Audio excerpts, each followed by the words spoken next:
What if you could change who you are at your core just by rewiring your brain in just 21 days? Science says it's possible, and I'll show you how. Not through shortcuts, not through cliches, but through the one thing that has always been in your control, your mind. Because tucked deep inside your brain, behind all your learned behaviors and broken promises to yourself, is a switch. Flip that switch and everything changes. Not immediately, not easily, but completely. Most people live their lives yearning for change, begging for transformation. But here's the truth. We don't rise to the level of our goals. We fall to the level of our systems. And our systems are coded inside our subconscious mind. If you click away from this now, you won't just miss a video.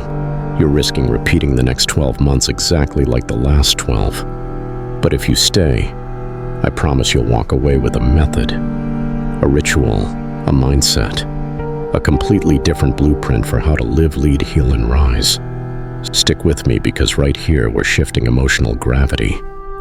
We've been taught that change happens through motivation, but the science of neuroplasticity tells a different story, that our brain rewires itself through focused repetition. Consider Nikola Tesla, a man who shaped the modern world. His secret wasn't just intellect. It was his belief that every great invention was first born in the subconscious mind. He would see the idea in its entirety in his mind's eye, and through that power, achieve the impossible. This is the same power you and I possess, yet so often it works against us. We operate on autopilot 95% of the time, convinced we are making conscious choices when, in reality, we are being run by a hidden force, a demon of limiting beliefs. But when you learn to make that force work for you, everything shifts. Your fears lose their grip, your hesitation ends, and the life you've imagined begins to feel within reach. So why is this different from every other video on the subconscious? First, this isn't about generic steps. We are all different, so our paths to change must be personalized. Based on years of experience, I will help you find the right steps for your nature. Second, you will learn how to test your progress, to know without a doubt that the reprogramming is taking hold, so you can finally live the life you want and do everything you're capable of. To understand how, we must first look beneath the surface. Like an iceberg, the vast majority of our mind's power, the subconscious, lies hidden from view. It's 1,000,000 times more powerful than the conscious mind, a vast repository that stores every experience permanently. Its incredible power is revealed in the placebo effect, where belief alone can trigger healing, and in hypnosis, where memories long forgotten can be recalled with perfect clarity. This is your supercomputer. The only question is, what software is it running? Your life is a printout of your subconscious patterns.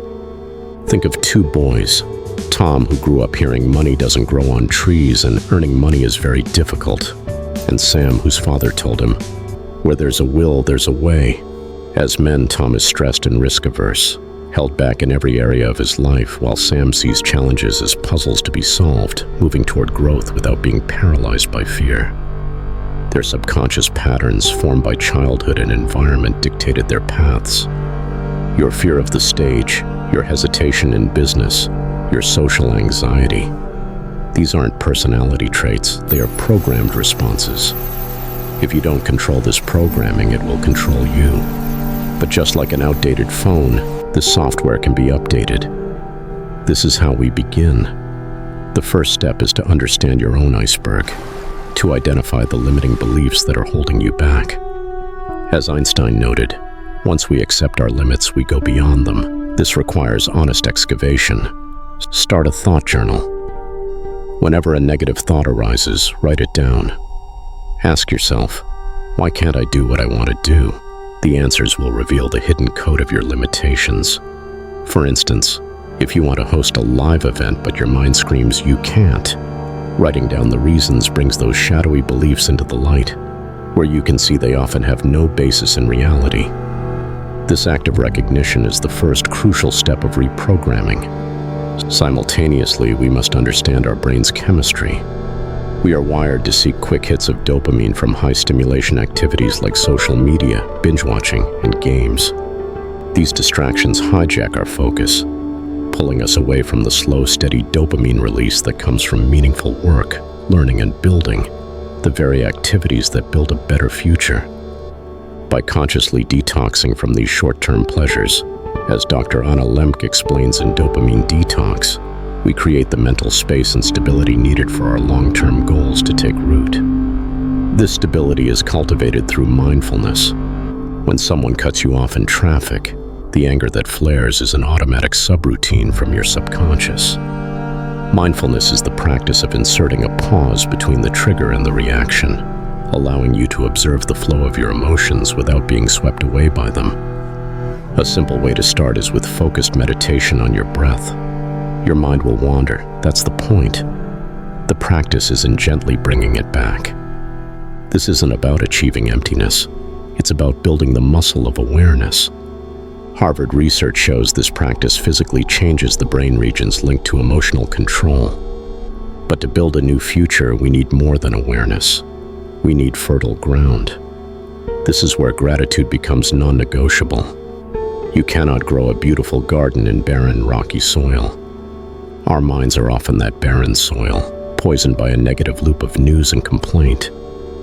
We try to plant a grand positive vision, but it withers because the environment can't support it.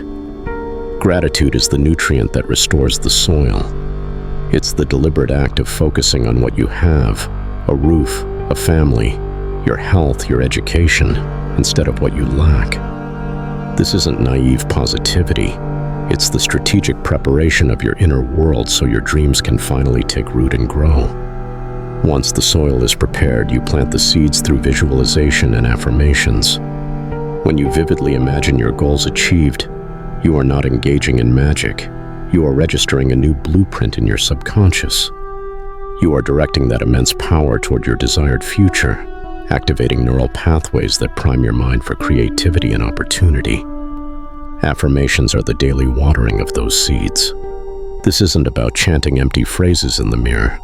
It's a quiet revolution. It's looking yourself in the eye, especially when you feel doubt and uncertainty, and declaring, "I am worthy anyway." You speak it not because you fully believe it, but because you are reinforcing the possibility. You become what you reinforce progressively through repetition and presence. This is how you come home to yourself, not by becoming perfect, but by becoming whole.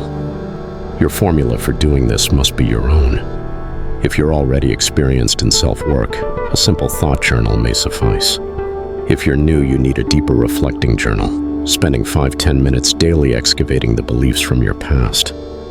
If your mind is naturally calm, meditation is a choice. If you're an overthinker like I was, it is compulsory medicine for your restless mind. For gratitude, if you're generally happy, listing 3 good things from yesterday is enough. If you struggle with sadness, you need a deeper practice, tracing the good throughout your entire life to rebuild a foundation of abundance. Your visualization style should match how you learn. Write your goals if you're verbal, record and listen to them if you're auditory, or create a vision board if you're visual like me. And affirmations must be felt. If you lack confidence, speak them with intention, looking in the mirror or listening to your own recorded voice, charging yourself with the conviction you need to move forward. This is a ritual, and it requires 21 days of commitment. This time frame comes from Dr. Maxwell Maltz, who observed it took his patients about 21 days to adjust to a new face, a metaphor for adopting a new self-image. This is the minimum time needed to forge new neural pathways. As you do this, protect the process by avoiding high dopamine distractions. Give your mind the quiet it needs to rewire. You won't see a progress bar, but you will feel the change. You'll notice a new self-awareness, catching your negative self-talk in the act. You'll feel a slight lift in your baseline happiness, a quiet joy growing from within. True transformation is built this way, not by a single giant leap, but through the consistent courage of small calculated risks. Each brave step is a brick in the foundation of the extraordinary life you are building. This is where your life begins, not someday, but right now. The 21-day challenge is a ritual of becoming. If you've made it this far, I want to know who truly understood the message. Leave the phrase "I rewire my mindset" in the comments, and let's see how many of you are ready to transform your internal guidance system. If this video made you question something, if it made you see yourself from a different angle, like and subscribe, because this is just the beginning. The mind is not a cage, it is a canvas. I'll see you in the next one. And remember, your thoughts are the frequencies. Your beliefs are the signal. Your life, that's the broadcast.